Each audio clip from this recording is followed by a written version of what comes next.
In today's video, I'm going to teach you OBS Studio, Webcam, how to resize, crop, flip, move, full screen, and transform. OBS Studio tutorial. Let's start inside OBS Studio. Make sure you have a scene ready, then add or select your webcam in the sources panel. If you don't see it yet, add a video capture device and pick your camera from the list. Once it appears in the preview, click the webcam source so you see a red outline around it. That red border tells you the source is active and ready to edit.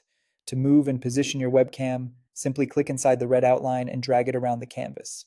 Place it where you want, top corner for picture-in-picture, centered for a talking head, or anywhere that fits your layout. Keep an eye on the edges of the canvas so nothing important gets cut off. To resize, make sure the source is selected. Grab one of the red corner handles and drag inward or outward to scale the webcam. Corners maintain the natural aspect ratio, which helps keep your image from looking stretched. Side handles change only width or height, which can subtly affect proportions. To crop, hold the Alt key on Windows and drag any red handle inward to hide unwanted edges. This is perfect for trimming a messy background or removing black bars.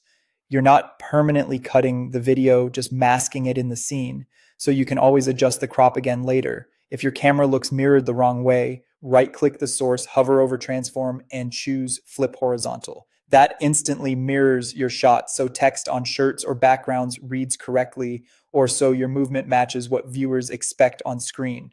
To fill the canvas quickly, right-click the source, go to Transform, and choose Fit to Screen. This scales the webcam to the largest size that fits without cropping. It's ideal when you want a clean, full-screen look using the maximum area while keeping the original aspect ratio. If you intentionally want to stretch or distort the image, hold Shift while dragging a handle. This ignores the aspect ratio and lets you shape the source exactly how you want.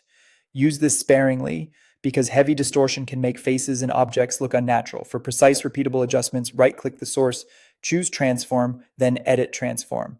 Here you can type exact values for position, size, crop, and rotation for pixel-perfect alignment and consistent layouts across scenes. With these tools, you can move, resize, crop, flip, fit, stretch, and fine-tune your webcam in OBS confidently and cleanly.